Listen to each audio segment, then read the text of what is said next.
آدم علیہ السلام کی وفات کے بعد ان کے بیٹے شیس علیہ السلام نے ان کی ذمہ داریاں سنبھال لی۔ اب تبلیغ کا کام انہیں کرنا تھا۔ ادھر قابیل جو نرم زمین میں جا آباد ہوا تھا، اس کی اولاد نے فتنہ و فساد اور سرکشی کی زندگی اختیار کی۔ انہوں نے قتل و غارت گری کا بازار گرم کر دیا۔ یہ لوگ آدم علیہ السلام کی قوم کے پاس سے گزرتے تو وہاں بھی فساد مچاتے۔ ابن عباس رضی اللہ عنہما سورۃ الاحزاب آیت 33 کی تفسیر کرتے ہوئے فرماتے ہیں، پرانے زمانے کی جاہلیت کی طرح اپنے بناؤ کا اظہار نہ کیا کرو۔ اس وقت دو نسلیں آباد تھیں، ایک پہاڑ پر اور دوسری نرم زمین پر۔ پہاڑوں کے مرد خوش شکل تھے، عورتیں سیاہ فام تھیں، جبکہ زمین والوں کی عورتیں خوبصورت تھیں اور مردوں کے رنگ سانولے تھے۔ اب ابلیس نے اپنا کام شروع کیا۔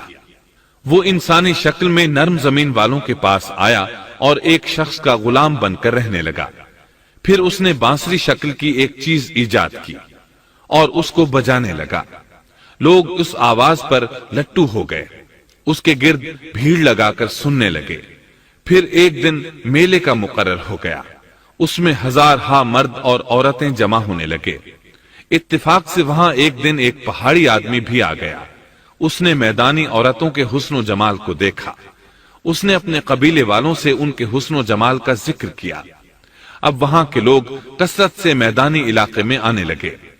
اس طرح آہستہ آہستہ مردوں اور عورتوں میں اختلاط بڑھا، بدکاری اور زناکاری عام ہوئی، جبکہ یہ سب کام شیس علیہ السلام کی شریعت میں حرام تھے۔ یہ سب بیان کرنے کے بعد ابن عباس رضی اللہ عنہما کہتے ہیں، اللہ تعالیٰ کے قول وَلَا تَبَرَّجْنَ تَبَرُّجَ الْجَاهِلِيَّةِ الْأُولَى کی یہی تفسیر ہے، اور قدیم جاہلیت سے یہی مراد ہے، کیونکہ ان لوگوں نے زمین میں ایک عظیم فساد اور انتشار برپا کر رکھا تھا۔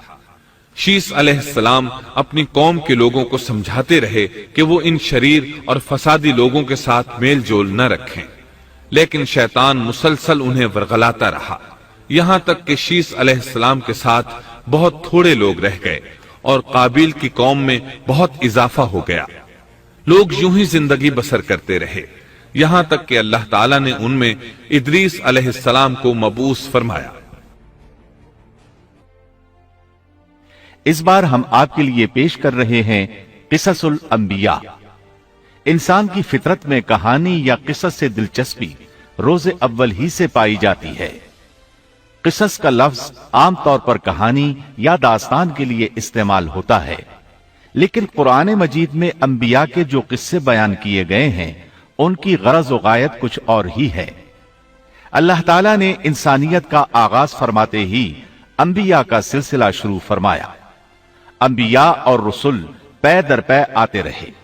کہا جاتا ہے کہ رسولوں کی تعداد 300 سے زائد ہے اور انبیاء کی تعداد 1,24,000 سے زائد ہے۔ گویا اللہ تعالیٰ نے بنی نوع انسان کو سیدھا راستہ دکھانے کے لیے اتنی بڑی تعداد میں انبیاء اور رسول مبعوث فرمائے۔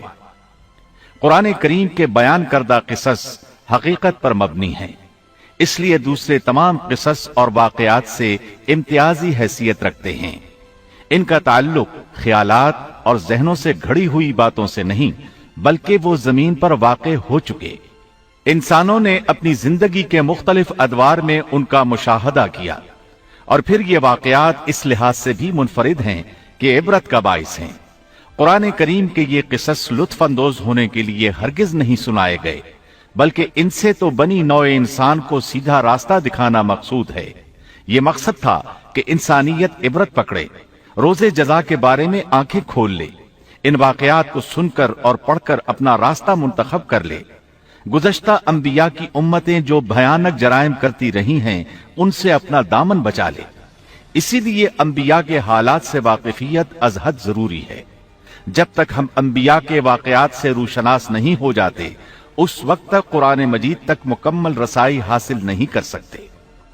کتنی بار سیدنا آدم علیہ السلام کا قصہ بیان ہوا، کتنی مرتبہ نوح علیہ السلام کا تذکرہ ہوا، اسی طرح موسیٰ علیہ السلام اور بنی اسرائیل کا ذکر آیا، فرعون کا